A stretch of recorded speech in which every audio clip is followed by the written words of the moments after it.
here we are. Govinda Prabhu is here, and Gauda Prabhu is here, and Pampa Prabhu is here.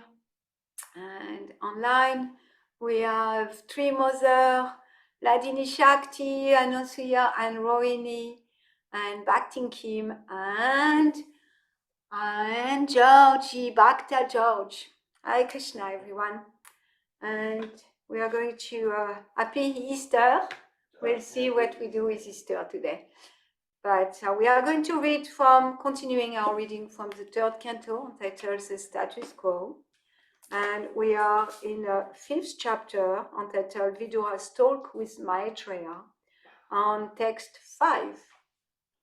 We do one Sanskrit word at a time. Karoti. Kamani, Krita, Avatara, Yani, Atmatantra,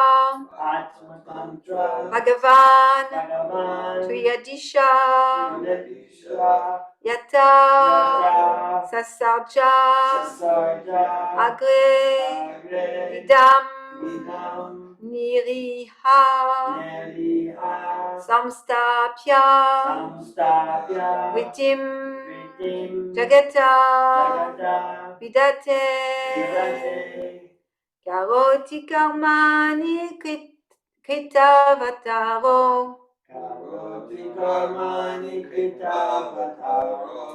Yanyat Matantro Bhagavam Striyadisha,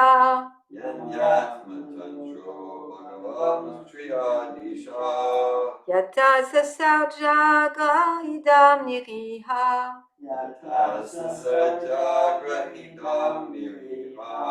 Samstapya Vitim Jagato Vidate,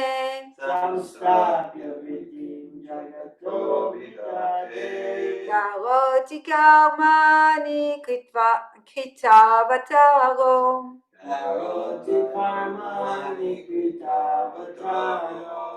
Yanyat Matantro Bhagavan Skadisha,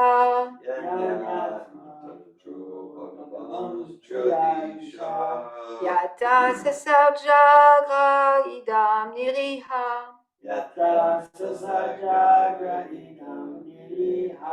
Samstapya Vitim Jagato Vidate,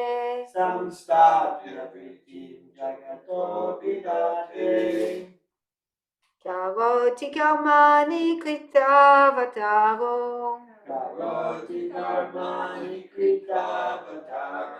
Yanyat Matantro Bhagavan Skadisha,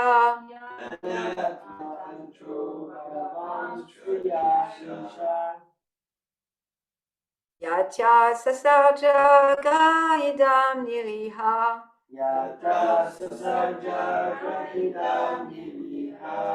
Samstapya Vitim Jagato Vidate,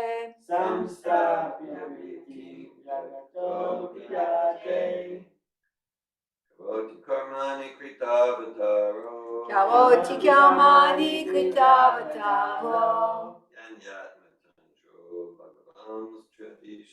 Yatmat Matantro Bhagavat Madhya,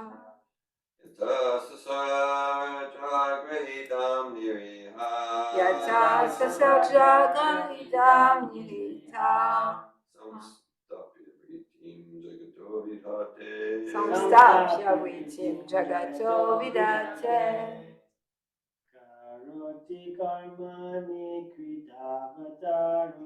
Karoti Karmani Kritavataro,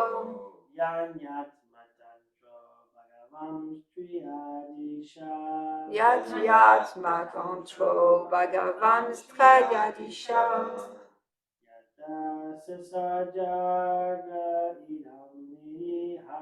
Yata Sasarjaga Idam Niriha,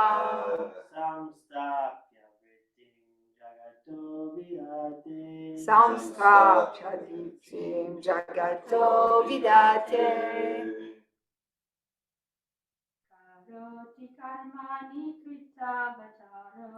Karoti Karmani Kritavataro,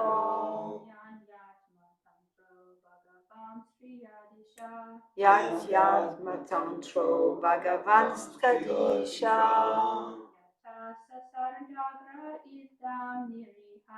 Yatam Sasacha Idam Niriha.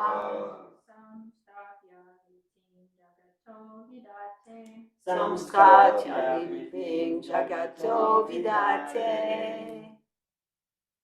Someone online would like to chant?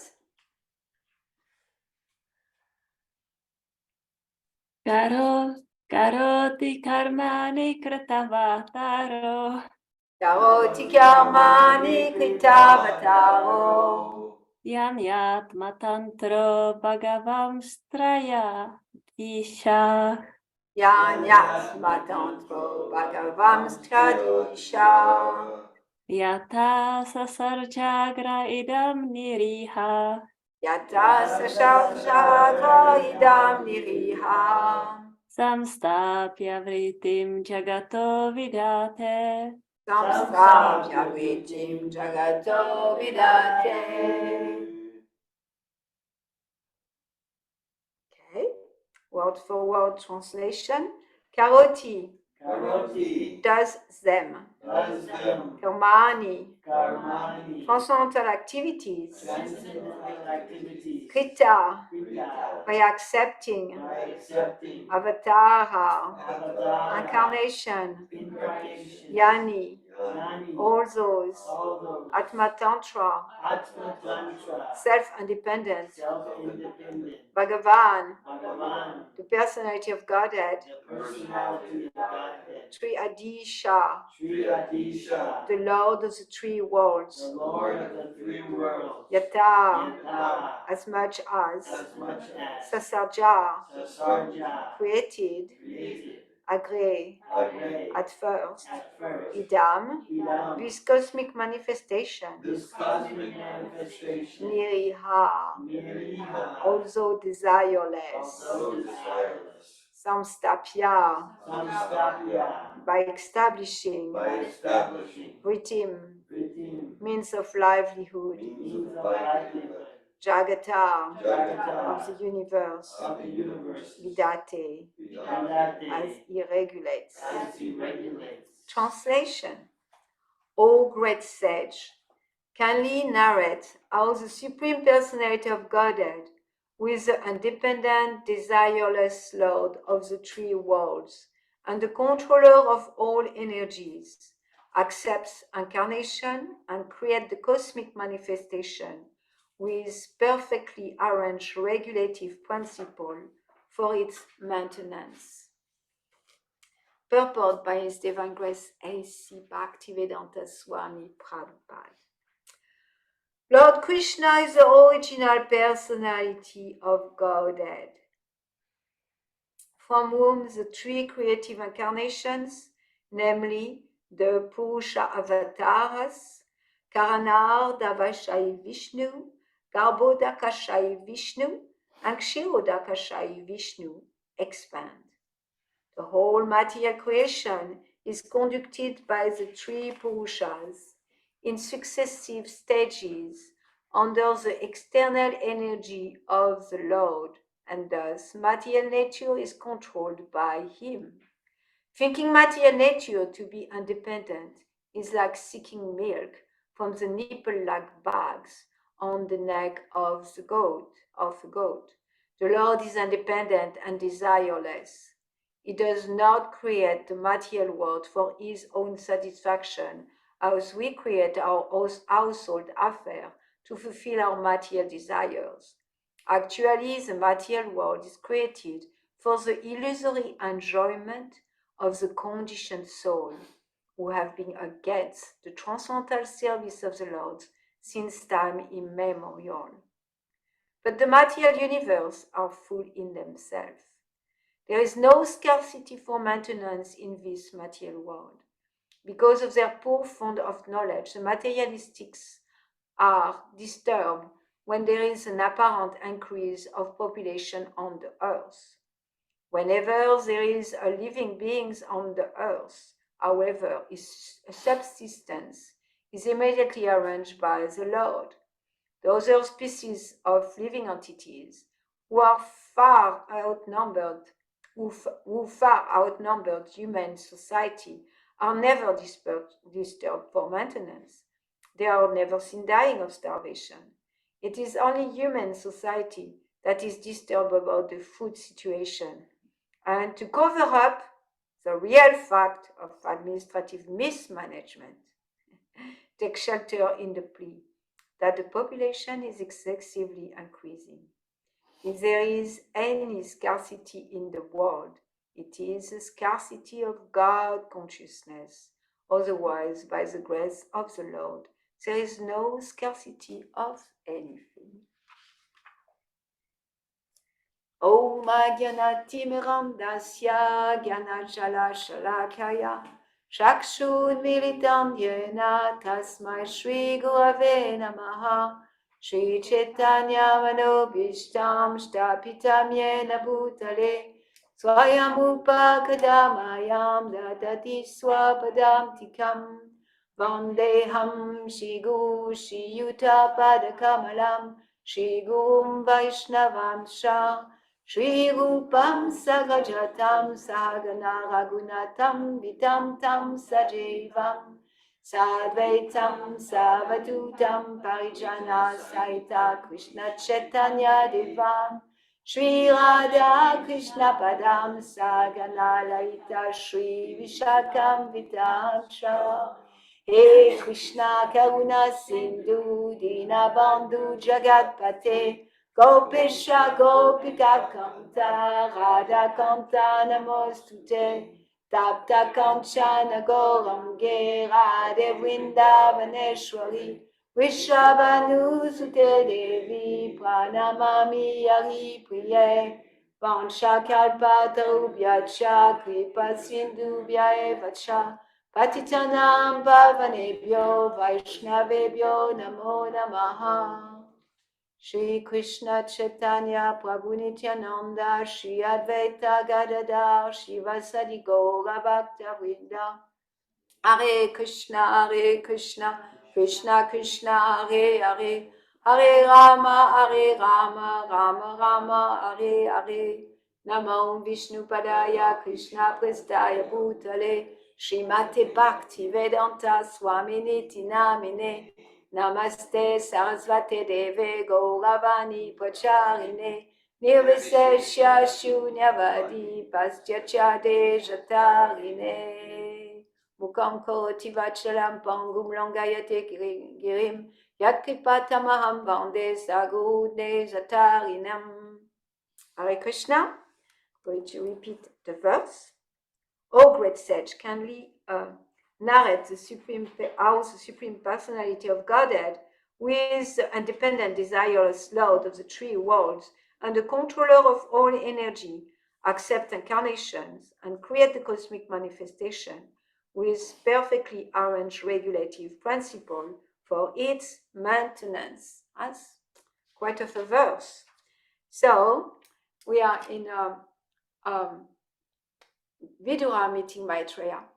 Krishna arranged that. Krishna arranged for Vidura to meet Maitreya, for Maitreya to hear all the science of Krishna consciousness, self-realization, appearance, disappearance of the Lord. And by having Maitreya coming at the time he was leaving the planet and hearing all that, and of course having the association of Krishna, and through that becoming a pure devotee.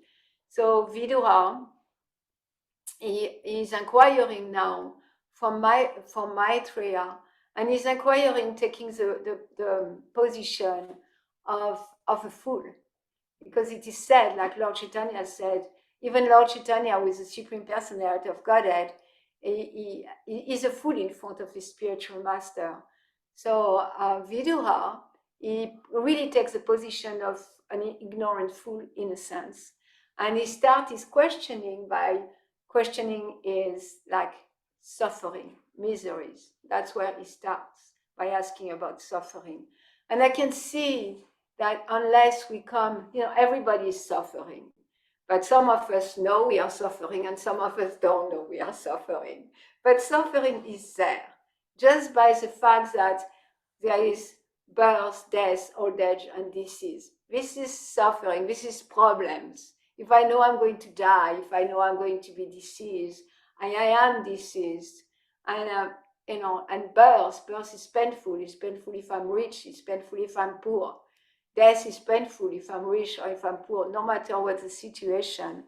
We need to really look like everything that I'm giving to you have a beginning and an end. That's suffering, that's pain. We are just used to it. We are taking our suffering for granted.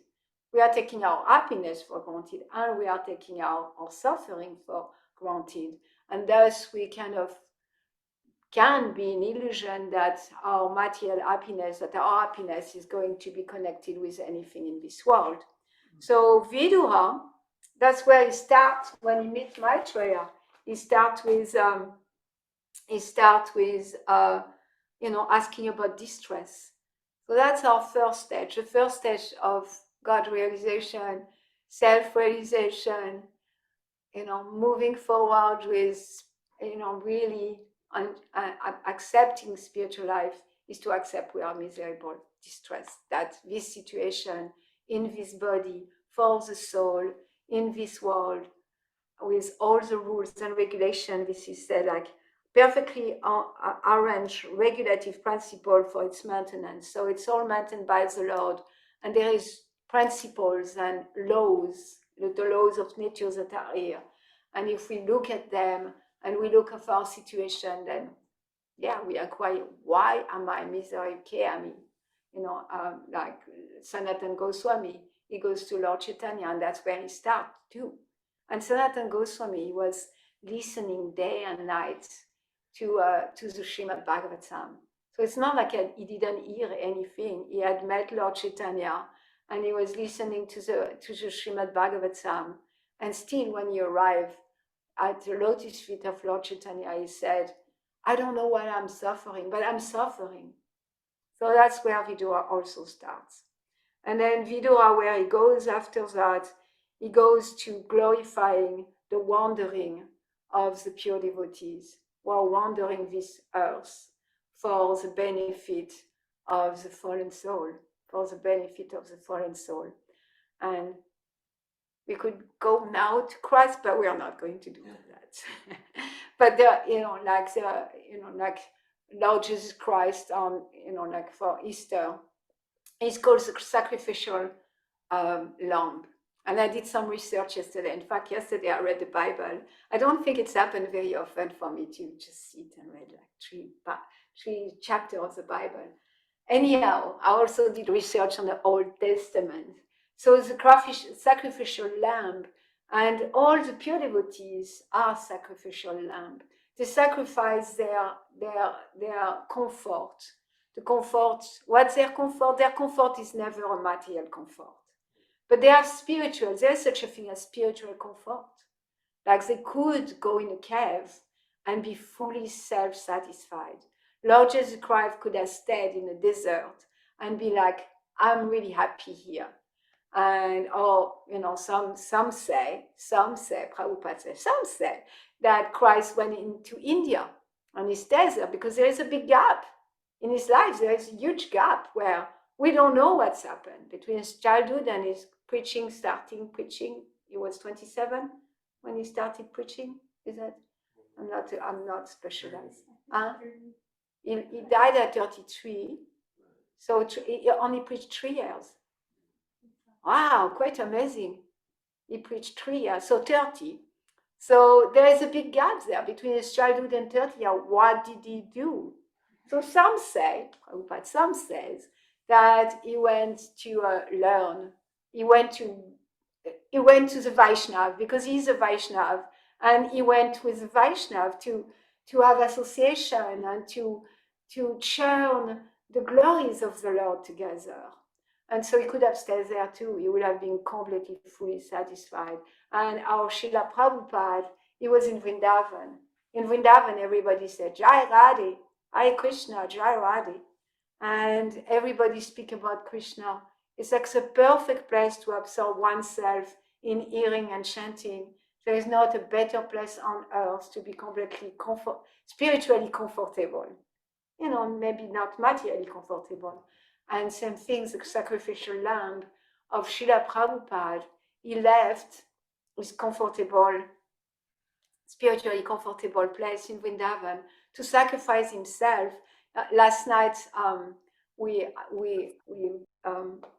guest Virginie, we watched the Hare Krishna movie. It's called the Hare Krishna movie, the mantra, whatever. I don't remember the subtitle.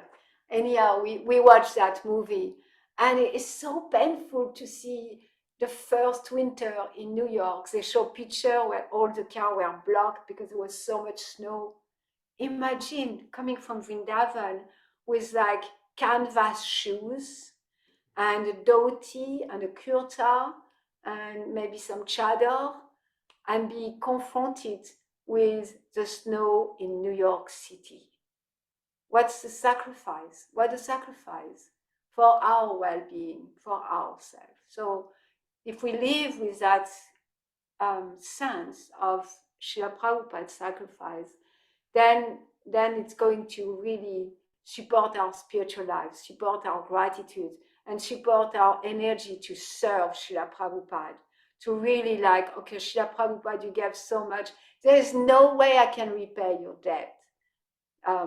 Friday we are reading Krishna book, and even Krishna said to the gopi, because they are serving him with so much sacrifice, there is no way I can repay your debt. And we can be like that. There is no way we can repay the debt of the spiritual master, of the sacrificial lamb. And in the Christian theology, it's very present. They worship the cross, which is like the obvious sacrifice, of course. There is more subtle sacrifice, but that's obvious sacrifice, being nailed on the cross, quite a sacrifice. And as Anandini was sharing on Friday, he didn't have to. He had choices. He had a free will, and he allowed himself to follow because it was one of the prophecies that he will be a sacrificial lamb, and then the resurrection. We are going to speak about that a little later. So in the purport here, Srila Prabhupada is speak like Maitreya is asking basic question. Vidura is asking basic question to Maitreya. Basic for Vidura, not necessarily basic for us. So he's speaking about the Lord, and he said, kindly narrate. That's so sweet. Kindly narrate. And he's asking, is kind of children. I love that in children, is that we say a story to us children, and they are never in the spirit like, I know that story, don't read that story again. They are quite the opposite. Like with my daughter, we'll go to sleep and we'll do a little meditation, usually on Srimati Radharani. And she will always ask me for that. She will ask me, I know that story.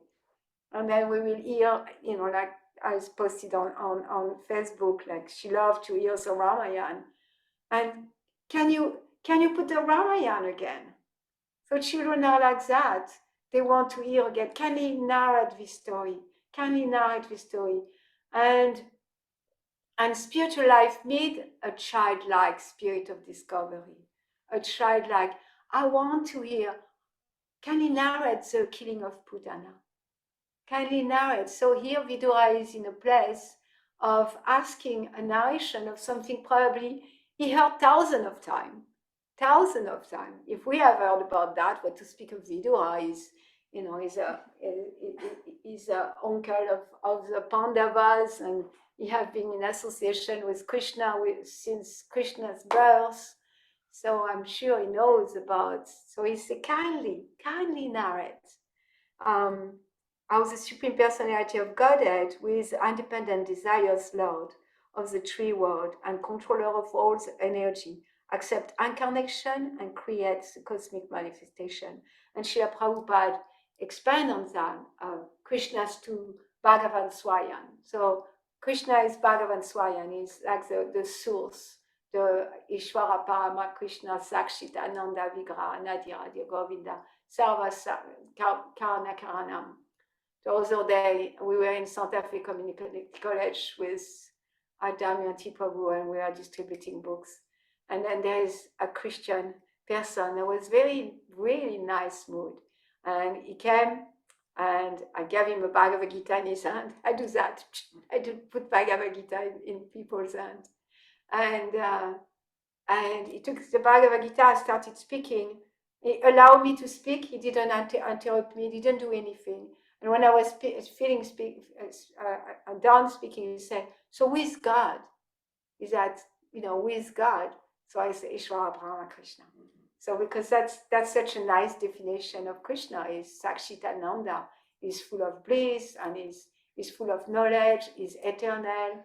Sarva Karana, Karana is the cause of all causes, and it is a source of everything.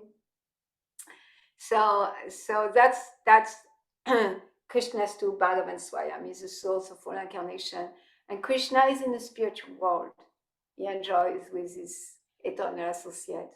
And it doesn't really have anything to do with the material energy. However, Krishna constantly expands Ananda by Mayobhyashat out of his desire for enjoyment. So he's desireless, but he's constantly desire enjoyment. That's the contradiction. Like he's unborn, but he's born. How do we understand that?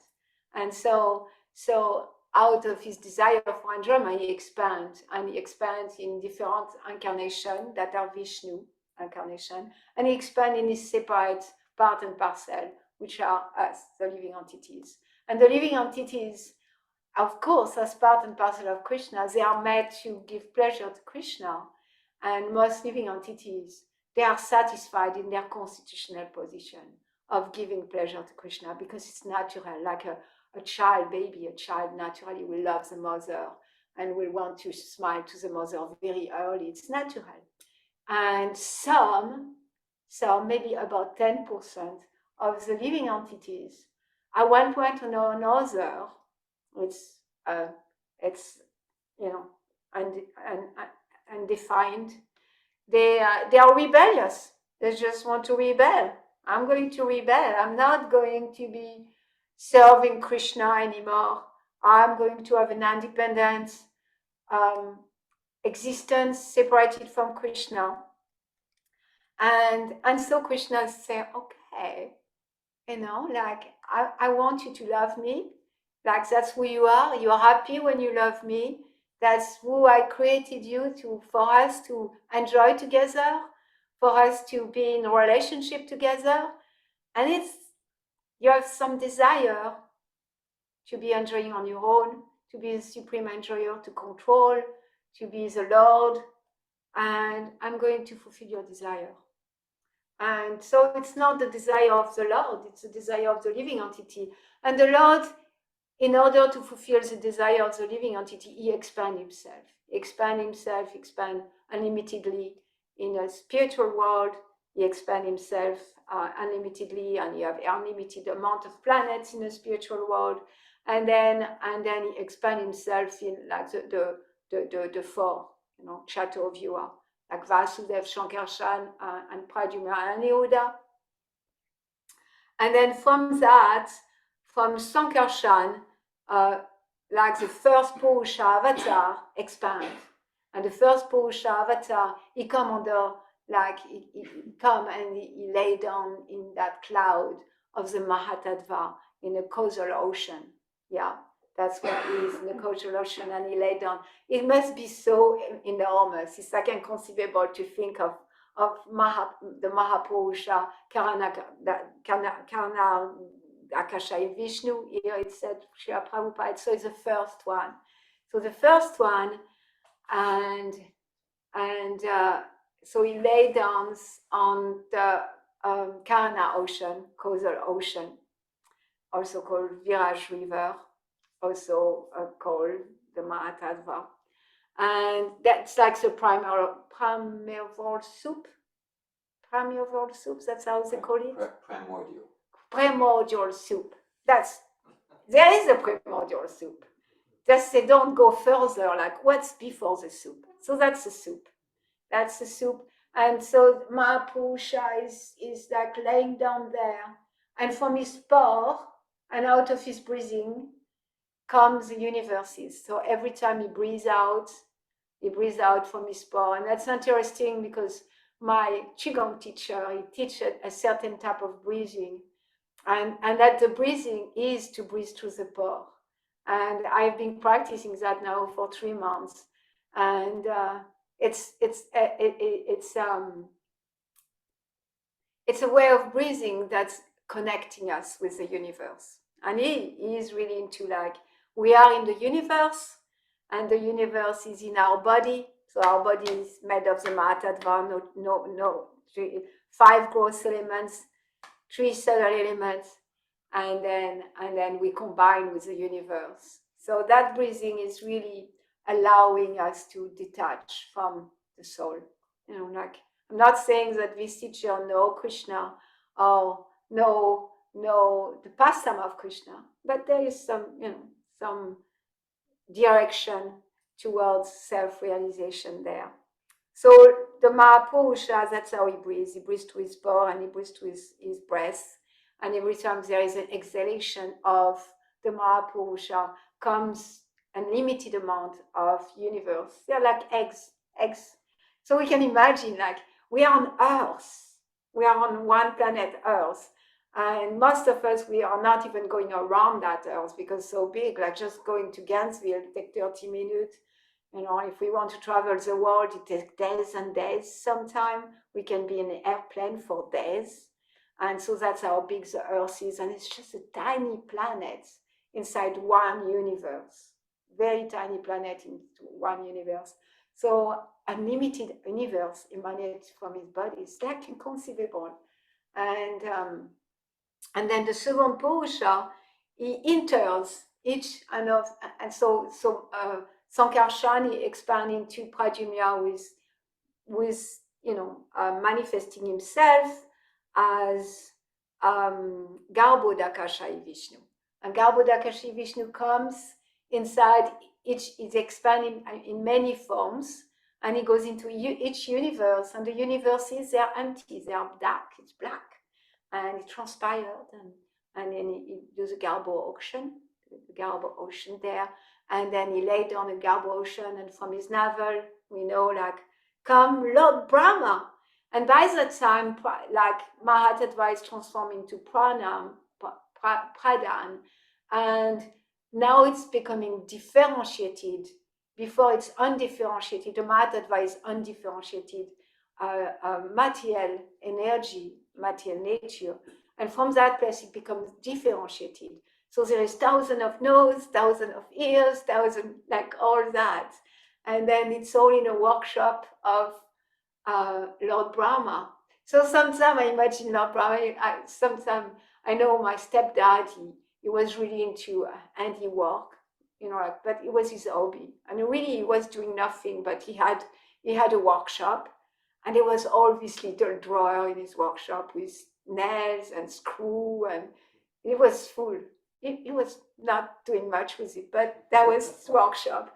So we can imagine Lord Brahma like that. He has his workshop, and you have a drawer with full of ears, and another drawer full of nose, and another, like that. Another drawer with like trunk of trees. So anyway, that's a visual.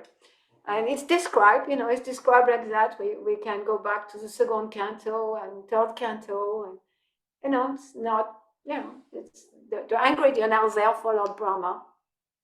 And still, because the Lord is independent, he chooses so many ways, creative way to manifest the cosmic manifestation. He could just come a different way, but why a different way more than this way? So that's how he makes it happen. And so from the lotus flower, Lord Brahma comes, and then from that, like the sages, the demigods, and then human being, and then the planets, all that become manifested. And then the Lord expanded another time, which is Aniruddha. Aniruddha takes the form of the Kshirodakashayi Vishnu. And Kshirodakashayi Vishnu enter every single atom, every single atom. The other day I was speaking again, we were at the festival, the art festival, and there was someone with crystal. So I approached them and said, well, you know, those crystals, there is soul. And you know, we recognize that there is individual soul in some, it's because individual soul and body, they go through 6 changes. And even the 6 changes of the crystal are not like our changes because they take place over thousands of years. Still, crystal have babies. Crystal are manifesting themselves and they have babies, and then they dwindle, and then they disappear. And so, but then we look at sediments. Sediments are also rocks, but then they are not. There is no living entities in the sediment rocks. And if we look at the sediment rocks, there is no growth, and there is no, the 6 changes don't exist there. However, there is a super soul, because the super soul enter every atom. Anyhow, so that's the mercy of the Lord, that he expands himself and he creates a perfect arrangement, a complete and perfect arrangement for his for the manifestation. There's so much I want to say.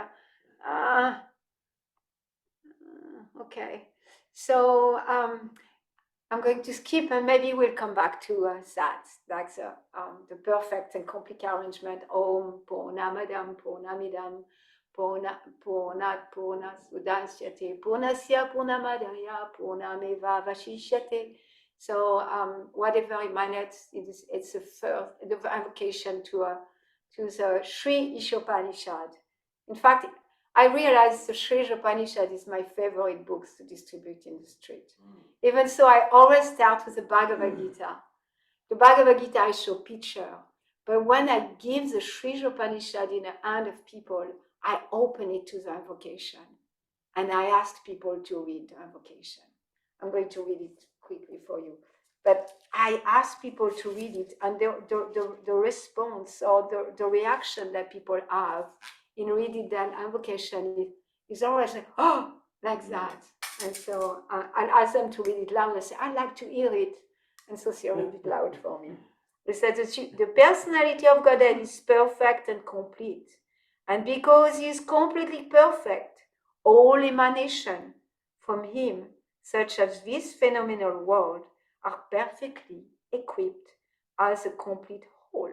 That's what Prabhupada is saying in the purport, that it's perfectly equipped, nothing is missing, no mistake.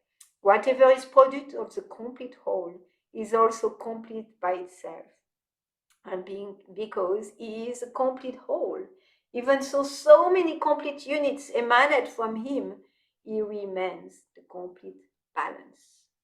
So Srila Prabhupada in his purport, he expressed about how there is no scarcity. We also, in the purport here, I can read the purport for the invocation, because we only imagine scarcity. And there is a complete facility for the small complete units, that's us, namely the living beings, to realize the complete, and all form of incompleteness are experienced only on account of incomplete knowledge of the complete. So if we see incompleteness, if we see scarcity, if we see mistakes in the universe, it's only on account of our incomplete knowledge of the complete. So it's really based on the beholder. Like the vision of the world is based on the beholder. Yeah. So, but I want to speak about Lord Jesus Christ. So the way we are going to go there, Lord Jesus Christ, is material nature is not independent. Is not independent, and there is rules and there is law of material nature. And the rules and law of the material nature, the material context, is when someone is born, someone dies. And when it dies, the body disappears and decay, and then the soul leaves the body to go to another body.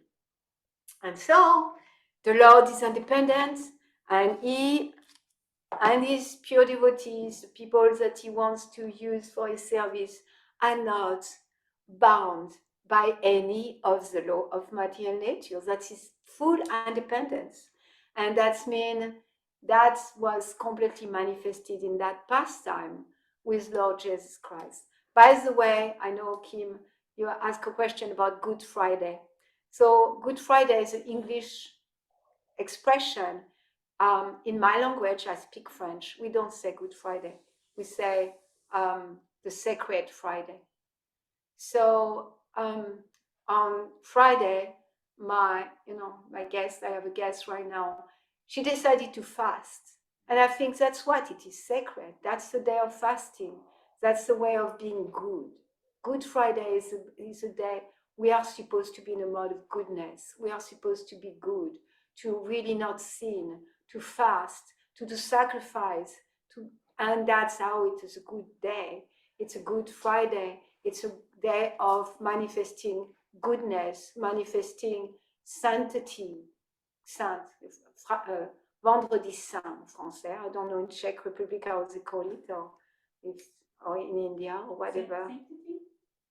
It's called Vendredi Saint. Saint means saint, like that. That's how it's called in French. So it's not good. It's saint. Good will be bien, bon. So it's like, and I believe that probably if we were going to the root of the English word, we could find something connected with saint, sattva, good, goodness, sattva, saint, like that. It's the day of like really being good and honoring the disappearance day of a pure devotee of the Lord. And so the material nature have its own laws, own principle. Things are going in a certain way, and until we are free from identifying with material nature, we are bound by the laws. But someone who is not identifying and someone who is under the jurisdiction, direct jurisdiction of the Lord, who is fully independent, is not going to be touched by any of those laws. And that's how Lord Jesus Christ was performing so many miracles. What are miracles? Miracle or mystic power, they are kind of activities or events that defeat those material laws, like walking on water. It defeats the material law. We sink. When we go on water, we sink. That's a material law. Like healing someone. So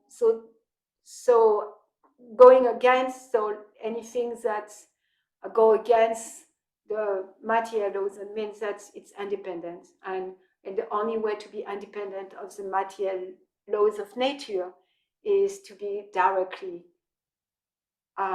back to our eternal constitutional position and be an instrument of Krishna. So Christ was like that. And he did a lot of things that's very interesting. I will read from the Bible because I thought I don't read from the Bible too often. There is 3 chapters that I read. It's the end of Matthew, the last chapter of Matthew. I don't remember what's the number of 28. If you want to read something on Easter, that's where you found it, Matthew 28. And Luke 24, and then John 20. And I read all those 3 chapters, and there is differences. Their emphasis are a little different. Their approach is a little different. I'm not going to read all 3 because it's kind of redundant in a sense, but I'm going to read from Luke because that's the one I like the most. So basically, yeah, as we read, we can comment. So it's Luke 24. Now on the first day of the week for Jewish people is Sunday.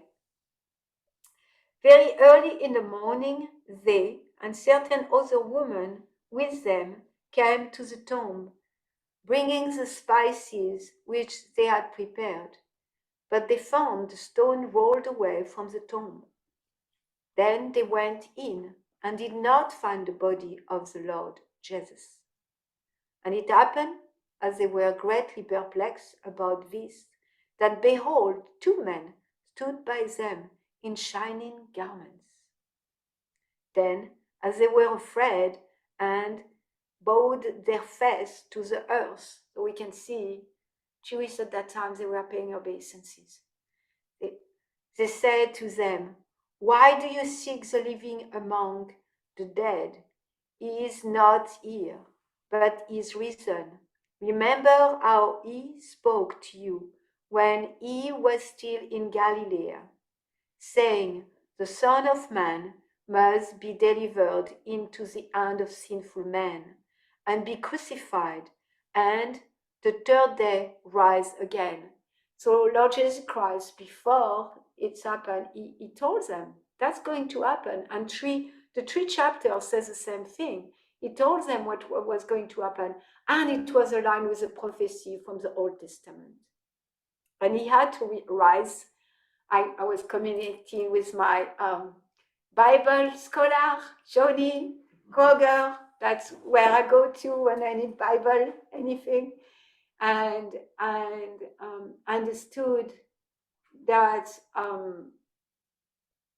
the reason, and I also read from the Old Testament, is that if Christ didn't rise again, then he would have be considered a prophet, which the Muslim consider him a prophet, and even the Jew consider him a prophet. But that's what I understood. However, to differentiate him from being a prophet, he had to arise, and that's what makes him the Messiah. So, of course, for people of very small faith.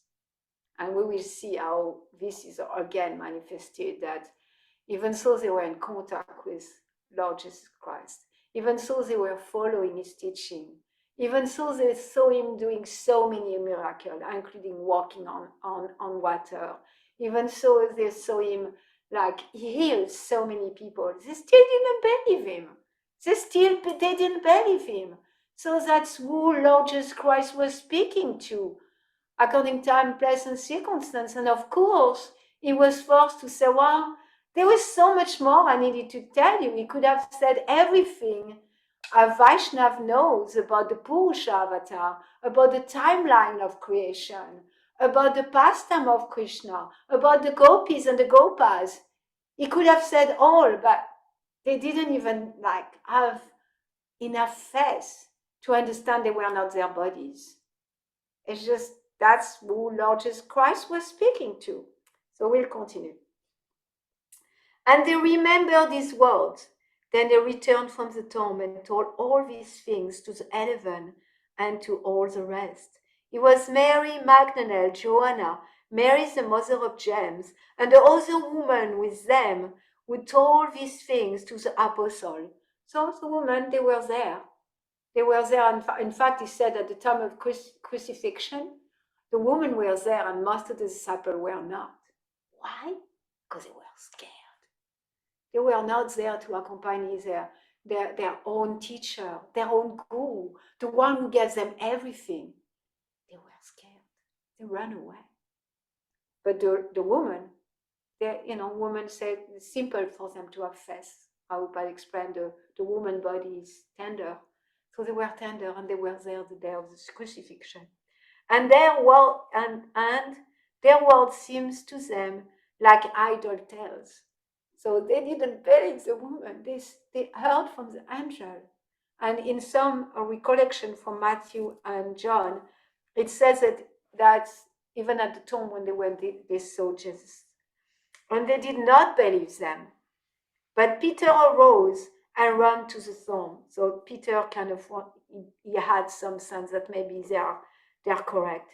And stooping down, he saw linen clothes lying by themselves. And he departed, marveling to himself at what had happened. Now behold, two of the disciples, one of them was Simon, they were traveling. Now behold, two of them were traveling that same day to a village called Emmaus, which was 7 miles from Jerusalem. And they talked together of all these things which had happened. So it was, while they conversed and reasoned, that Jesus himself drew near and with them, but their eyes were restrained, so they did not know him. And the same thing with Lord Krishna when he was on the planet. Some people didn't see him. And so many people missed Lord Jesus Christ. So many people missed Srila Prabhupada was in our planet because their eyes were restrained. They were not qualified to see the Lord. They were not qualified to see the pure devotee. I love the expression, their eyes were restrained. But their eyes were restrained.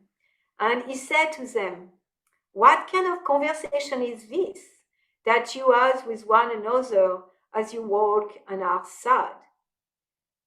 Then the one whose name was Cleopas answered and said to him, "Are you the only stranger in Jerusalem? And have you not known the thing which happened there in these days?" And he said to them, "What things?" So they said to him, "The things concerning Jesus of Nazareth, who was a prophet mighty in deed and word before God and all the people, and how the chief priests and our rulers delivered him to be condemned to death and crucified him. But we were hoping that it was he who was going to redeem Israel." So in what they are saying basically is that the prophet was killed and was there, and we had hope that he was the Messiah and that he will deliver Israel. But look, now he's crucified. It's so painful. Indeed, beside all this, today is the third day since these things happened. Yes, and certain women of our company who arrived at the tomb early astonished us, who they did not find his body. They came saying that they also seen a vision of angels who said he was alive. And certain of those who were with us went to the tomb and found it, just as the woman had said, but him they did not see. Then he said to them, "O foolish ones." That's Christ. He's not manifested, but he said, "Oh, foolish ones." So he used the same words Prabhupada used so often. "Oh, foolish ones, and slow of heart to believe in all that the prophet have spoken." Slow of heart to believe. So we can relate to that. Every day we hear like, chant and be happy. Chant and everything will take care of it. Do service, serve the Lord. Don't take care of your maintenance. Your maintenance will come. Be active. Just give everything. Man, mana, bhava, mad bhakta. Give everything. Always think of Krishna. Everything. Do not fear. Just surrender. Do not fear. And we can hear what he's, "O foolish one, slow of heart to believe in all that the prophet has spoken." So we can see Srila Prabhupada as our prophet. And he's spoken a lot. "Oh, not the Christ to suffer these things and to enter into his glory." And beginning at Moses and all the prophets, he expounded to them in all the scriptures the things concerning himself. Then they drew near to the village where they were going, and he indicated that he will have gone farther. But they constrained him, saying, "Abide with us, for it is towards evening, and the day is far spent." So in the evening, they asked Jesus to stay with them. And he went in to stay with them. How kind. Now it came to pass, as he sat at the table with them, that he took bread, blessed and broke it, and gave it to them. Then their eyes were opened, and they knew him. And he vanished from their sight. So only finally, when he broke the bread and reminding them of things that they used to do together, finally they say, "Oh God, that's you." And then he disappeared. That's what Krishna does, isn't it? When we finally surrender, we have an aha moment like, "Oh, you're with me." Of course, with a cup of tap, and then it disappeared. And they said to one another, "Did our heart burn within us while he talked with us on the road, and while he opened the scripture to us. So they rose up, and that very hour, and returned to Jerusalem, and found the 11 and those who were with them gathered together, saying, "The Lord is risen indeed, and has appeared to Simon." And they told about the things that had happened on the road, and how he was known to them in the breaking of bread. So, give us our bread, our daily bread. That's how they found him, is that with the breaking of bread, not because he was giving them wisdom about God. Now, as they said this thing, Jesus himself stood in the midst of them and said to them, "Peace to you." But they were terrified and frightened and supposed they had seen a spirit. So again, he comes and they think he's a ghost. And that's quite amazing because, in this culture, Western culture, we are not very familiar with ghosts and spirits. But there is also culture where it's kind of common knowledge and a common, yes, there is ghosts and spirit. I remember when I was in Japan, that was more common knowledge. People were worshipping ancestors and they were ghosts everywhere, that's for sure. And so there they become scared that it's a ghost. So again, their faith is broken, and again our faith is broken. Again and again, God comes to us and show us and give us miracle or a realization, and again we don't believe. So that's beautiful in the Bible. Yeah. And then, and he said to them, "Why are you troubled? Why do you doubts arise in your heart? Why do doubts arise in your heart?" Like Krishna speaking to her. Why are those doubts arising in your heart? Krishna said to Arjuna. "Behold my hand and my feet, that it is I myself. Under me and see that a spirit does not have flesh and bone, as you see I have." So I don't remember, there is one of his disciples, it's expressing the author, who said, "I will believe it only if I can put my hand in the whole of his body." So he came, and a spirit, they didn't believe him. So again, because the Lord is independent and because material nature is not independent, then Christ was able to go against the law of material nature and arise not as spirit, but in flesh. And he arose in flesh with his hole from the nails. And the disciples were of little faith. He said, "You can put your hand, if you want, inside my holes," because they needed that. They needed that much in order to believe. This is amazing. I think that may have been Thomas, and that's where we got the This term is Thomas. doubting Thomas. Yes, Thomas, thank you. Yes, this is Thomas, thank you. Then he said to them, "These are the words which I spoke to you while I was still with you, but that all things must be fulfilled, which were written in the laws of Moses." So all the prophecies needed to be done. "And the prophet and the psalm concerning me." And he opened their understanding that they might comprehend the scriptures. Then he said to them, "Thus it is written, and thus it was necessary for the Christ to suffer and to rise from the dead the third day, and that repentance and remission of sin should be preached in his name in all nations, beginning at Jerusalem. And you are witnesses of these things. Behold, I send the promise of my Father upon you, but tarry in the city of Jerusalem until you are endued with power from on high. So until you receive the order. Anyway, that's something.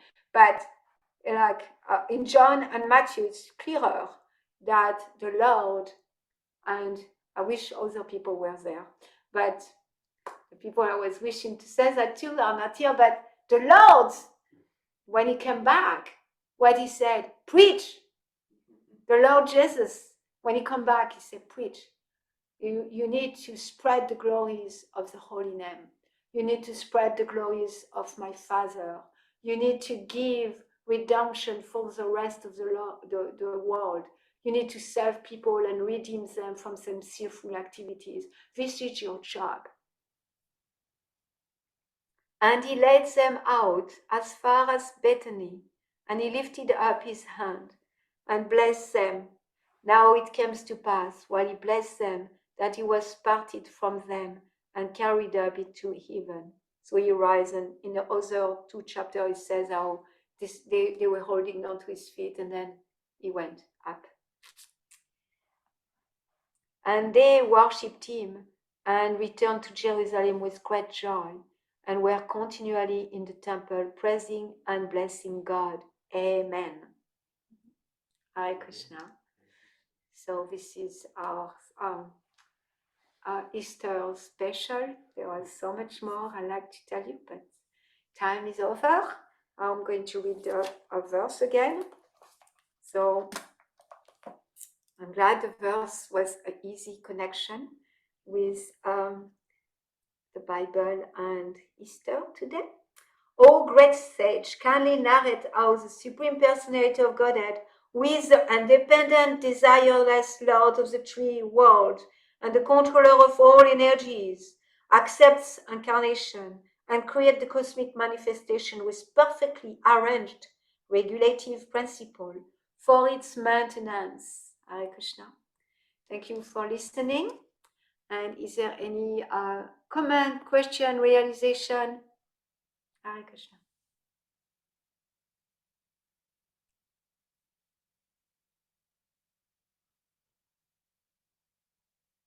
He told the disciples to go and preach. I think most all of them died like horrible deaths or persecuted. Yeah, in one of there is one story I read about that even Christ told one of his disciples, he may have been Thomas, I'm not sure, but that he will die a horrible death. Yeah. So if there's that, go preach. Okay, I get your point. I get your point. Yeah, I had that. I had a great meditation about that point when I was in Czech Republic visiting Ladini Shakti and Yogeshwar Prabhu's. And we went on Harinam Sankirtan on the Charles Bridge. That's how it's called, Charles Bridge. So the Charles Bridge is full of martyrs. It's like full of martyrs. One, like there is statues throughout the bridge, and it's quite amazing. And I stop in front of each of them and just absorb the energy of them. It's scenes of torture, really. It seems of torture and martyring, and so I stopped there, and it was really strong because in Czech Republic I did experience a lot of atheism, and my sense is that atheism in Czech Republic, at least in that country, in France it's a different story, but in Czech Republic, where I experienced atheism was coming from, it's from your question. Like, if the people of God suffer, I don't want to be a person of God. I want to forget and have a happy life without God. Because when you are with God, here, look at what's happened. And people can have that reminder all the time, because it's kind of a touristic place to go. And it's a beautiful part of town. There is all beauty. It's gorgeous. It's like, for American people, like downtown, like that part of Prague, it's like a postcard. It's like coming from another age. There is medieval wooden houses that are there from medieval time, little street that are don't need, there was no car, so little like street and corner and cobblestone, all the road are cobblestone. It's just amazing beauty of another age. And then so people go there. That's where we go with your children on Sunday, or tourists. People go there and they can be reminded all the time, please don't give yourself to God. make sure you don't give yourself to God, because look at what's happened. Like there was people with their foot on the head. There is people in cage, like there's a little cage at the end, like that with bars, and you see this, it's all sculpted where you see people like that, and it's someone on the top, and they pray, and it's just like gruesome, one after another about the believers. So yeah, so that's so the apostles, they came to a place of faith and surrender. So when we are in that place, like, do not fear. Sarva dharmam parityajya mamekam saranam vraja. The third line is always my where I try, but that's okay. Aham tvam prabhavabhyo moksha yashami ma shuchaha. Ma shuchaha means do not fear. So give up all religion, give up everything you believe. Religion is what we believe in. My religion can be like, if I work very, very, very hard, I will make money and I will be secure in the world. My religion is like, if I take a lot of supplement and do all my exercise, I will have good health. We have different religion. So give up all your religion and just surrender unto me. Do not fear. So it's a question of like deep belief. There is a story of John the Baptist. He was tortured, so tortured, and he was the first one. In the sense, John the Baptist is the number one preacher, Christian preacher. The first one was preaching. He was really preaching. And he was martyred, tortured in such a way. And he was, for each time that he was tortured, he was in ecstasy. He was laughing as his torturer. He was like, ha, ha, ha, you cannot get me. Because I'm not under the law of material nature. Because material nature doesn't have any independence. It's completely dependent on the Lord. And the Lord can do whatever he wants. He can do whatever he wants with himself, and he can do whatever he wants with his part and parcel. And if we are surrendered and we are completely given ourselves to the Lord, we know, do not fear. Whatever is going to happen to you is going to serve the world, is going to help people, maybe pray for you, or maybe engage more in devotional service. Whatever happens externally, this is a material body. It's made of the same stuff than the table. If I take a chainsaw and I cut through the table, I'm not going to feel anything, isn't it? I'm not going to feel anything because I don't identify with that table. I'm not thinking the table is me. But sometimes we identify with things, isn't it? Like sometimes I'm really attached to things in my house, and then a guest come and break it. It's so painful. But it's made of the same stuff. It's made of earth, water, air, fire, and ether, and I forget what. Anyway, the five gross elements, like my body, and still it's painful. So if I'm attached to that table and chainsaw to it, so like the pain is created by our identification with gross material nature, the five elements.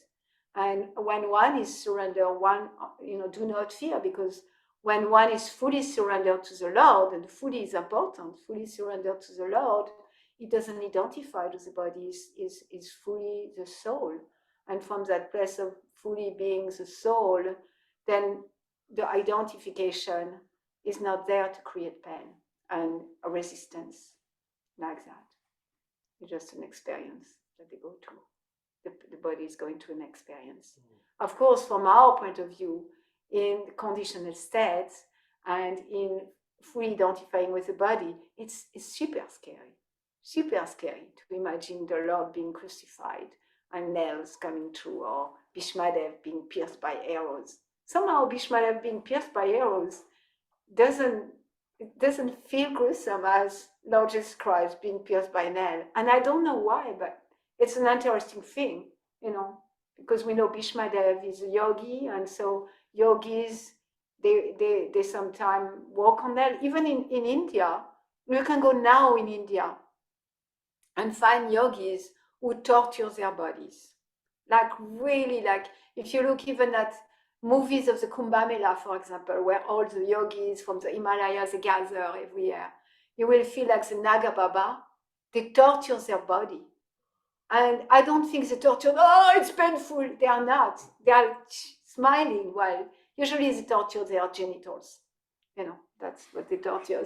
They put a rope or they put some, and they turn it on and stretch it and do all kind of things. And they smile. And they are a living proof.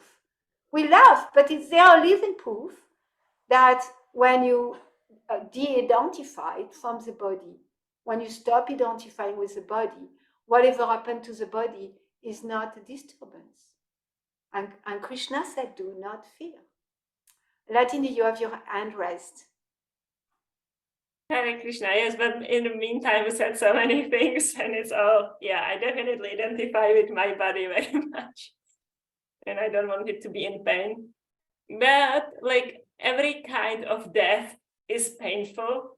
Like to think like, it's better to, I don't know, have a heart attack. It's less painful than to be shoot by an arrow or something like that. It's probably like whatever. But that's not what I wanted to say. I wanted to speak about the faith, because it's like even now we are reading in Chaitanya Charitamrita, and Lord Chaitanya is classifying the devotees according to depth of their faith. And there is this verse that he says, like, the faith is like really everything, and then everything else comes from it. Like the love will come from the faith naturally in due course of time. And also it's the first stage of devotional service. I have been meditating on faith a lot because I had so much more faith in Vrindavan. Mm-hmm. And I was going to the Radha Damodar temple there with Shah Prabhupada. And for example, I would get like remnants from Shah Prabhupada, like Prashadam. I would get every day. So it wasn't like that rare at the end. But still, every time I felt like, wow, I am so fortunate. I felt like so blessed. And I was like relishing every bite of it. And I would like make sure there is no like a tiny piece left. And I was like really blessed by the faith, like, oh, I'm getting remnants from Shah Prabhupada. Even though in our home here in Lishnice, every day I do the same thing. But the faith is not like quite on that level. Or I would like sweep Shah Prabhupada's floor there. And I felt so blessed. Like I was like, I'm so fortunate I get to sweep Shah Prabhupada's floor. I never feel like it at home.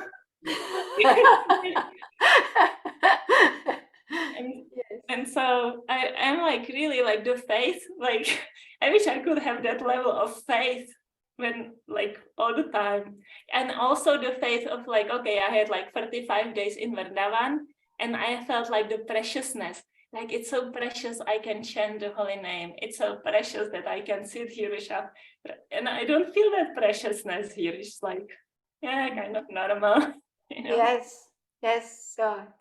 So you were comfortable, like spiritually comfortable, like we spoke about. I was so spiritually comfortable. Exactly. Maybe materially not so, like often people get diarrhea, it's hot and cold and so much dust, so much noise. Vrindavan is like materially not comfortable. I don't know your experience, but every time I was in Vrindavan, materially wasn't comfortable for my body. My body didn't like it, but because it's so comfortable spiritually, then you had those experiences, and I appreciate that. Yeah, in Srila Prabhupada's quarter, Prabhupada's murti, like it's the same than you have in your temple. And however, when you were there, you had all realization that Srila Prabhupada is giving you his mercy through his prashadam, through his remanence. You have full faith of the purification. You were relishing it, and then back home, it's the same exact situation, but your faith is not as strong. No, and materially, I want to say it's really like I was like praying that I will survive it, and I thought it's like it doesn't make much sense. Like it's not that in Czech Republic I'm not going to die or like be attacked and die, but in Vrindavan, like my mind was thinking like, I really hope I will survive the next 5 days here. but in my heart, that was always like complete peace and like whatever. Yeah, it's a nice place to leave the body, definitely in that spiritual comfort. It's like the ideal place to leave the body. And then because it's so uncomfortable for the body, like there may be thoughts of like, yeah, I may not keep that body alive for long. Yes, thank you for sharing. Thank you for sharing. I appreciate your sharing. Anybody else would like to share? Or? Yes. Just a small thought, something that I've been thank you, Hare Krishna, thank you for the class. It's very enlightening.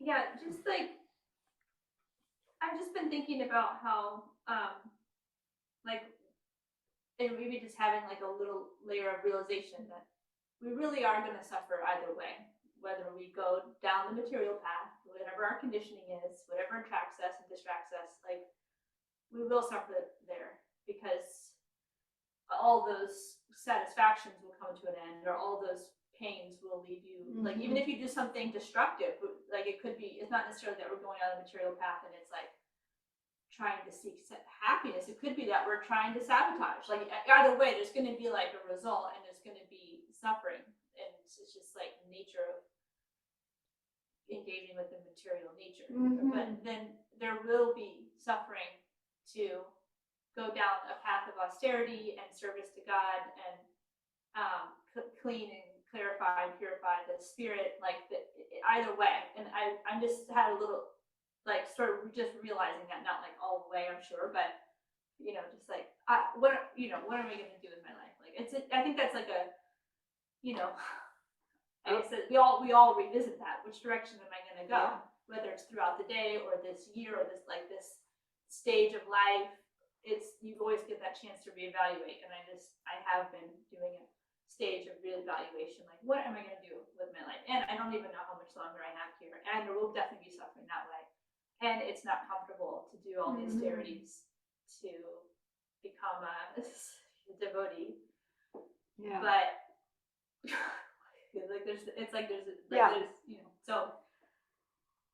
so anyway, that's all. Yes, thank you. I really appreciate your point, because suffering is a given.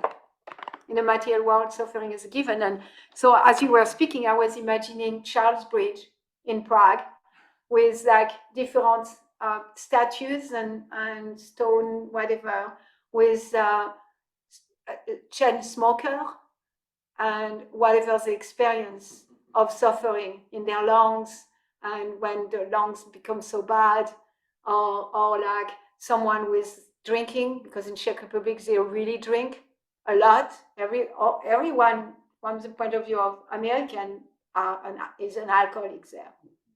Not everyone, but most people. It's cheaper than water, so what can you do? Beer is cheaper than water, so you can imagine. So another statue on a bridge where you have like depicted the agony of someone having cirrhosis of the liver because of too much drinking, or dying of liver cancer, like or there's something. Bridges. That would be so not popular. It will be so much not popular, yeah. But Maya is strong, so we always like see from that perspective. But yeah, there is martyr of the victim of the material energy, victim of Prakriti. Prabhupada said, victim of Prakriti. So we are all victim of Prakriti, and we are victim of the Prakriti. And some people are spiritual and they are suffering. However, the difference is that we can suffer for nothing and just create more suffering while we suffer and try to rectify the suffering, and suffer in vain. Or we can suffer and offer all that to Krishna and be elevated by our suffering and suffer in ecstasy like John the Baptist. But suffering is a given. Thank you. That's something? I guess I wanted to share briefly, kind of similar, in the suffering. So Prabhupada mentioned persecution through being on the front lines and preaching God consciousness. And I've recently, in the last couple of weeks, have heard a couple different preachers, emphasizing that it comes with the territory. It's like, we live in a demoniac world. This world is ruled by, they say it's ruled by Satan, but we can look at demoniac consciousness. Maya. Yeah. Satan Maya is the same. And, it's like, if we're putting ourselves out there and we're sharing, something opposite, then there's going to be persecution. It's like, it's going to happen. So I was kind of looking at that, like me going out on the street and, sharing Krishna consciousness and having some, experiences similar to that, like where people are just maybe angry that I'm, not sharing something they should think I like Jesus Christ. I should just be sharing Jesus Christ, not Krishna consciousness, So anyway, so I was kind of connecting to that and kind of just, I don't know, just kind of like, okay, well, that's, part of it. And, people get persecuted even if they're not like even religious. So, even if they have an opinion. So it's part of life, I guess, being in this world. But I was. If you say anything. What? Like if you say anything. If you say anything, yeah. You actually believe it. You may as well be persecuted for God. Yeah, yeah. Like, if you say anything against like the majority consciousness or whatever. But I was mostly like connecting to the statement of there's not a lack of anything, there's a lack of God consciousness.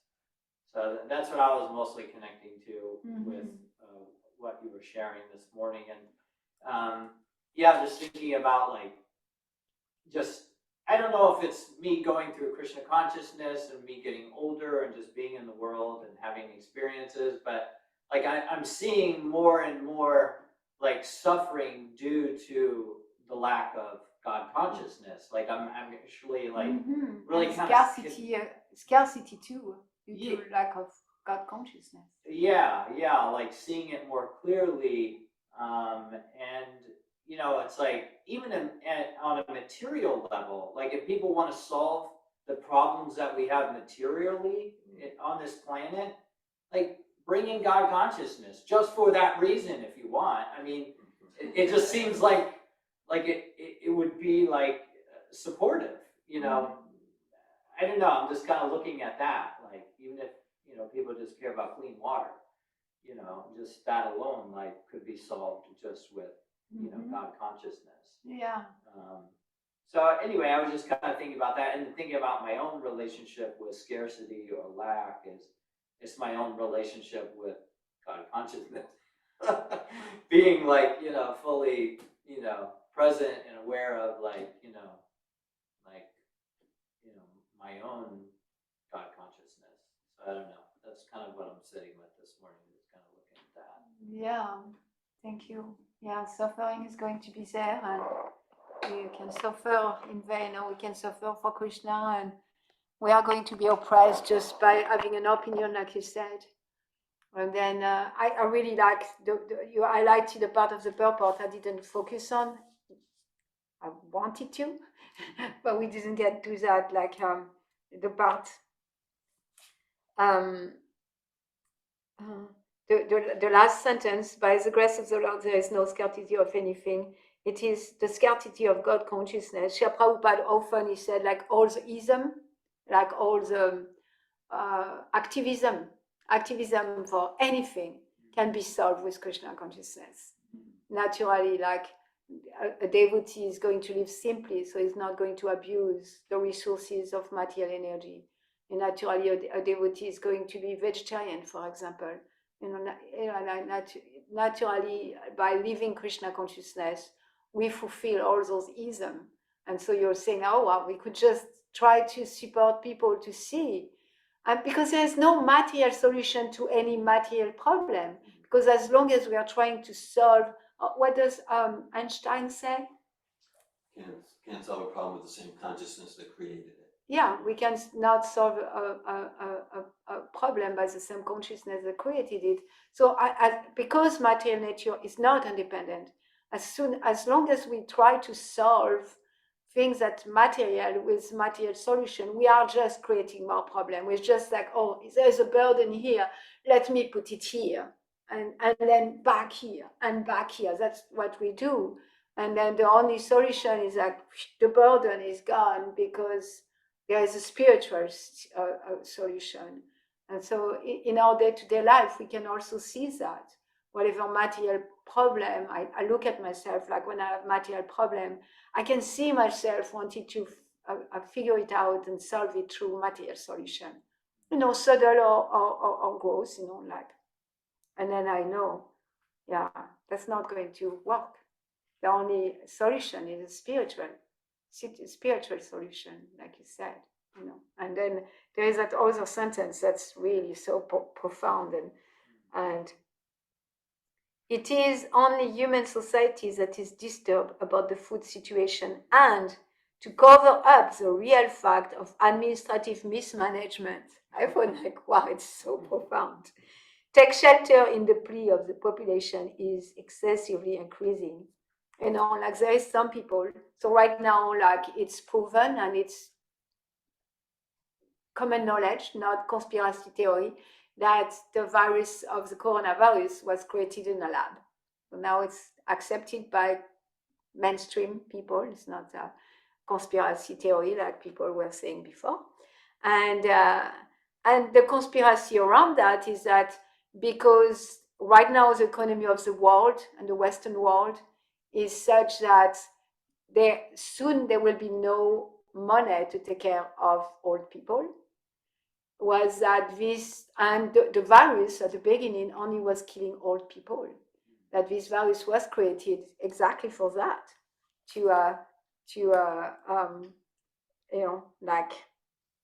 and take shelter in the plea that the population is excessively increasing. So because the population is increasing in China, they have problem with that for sure. And then they create something, but they didn't have control over what they created because it's under the control of the Supreme Personality of Godhead, not them, because there is no independence of the material nature. Then he created problem over more problem, and political problem, and economical problem, and at the end, he didn't solve anything. Anyway, Hare Krishna. Thank you. Kantaraj Srimad Bhagavatam ki jai. Srila Prabhupada ki jai. Oh, Apamanande. Hari Bol. Ish.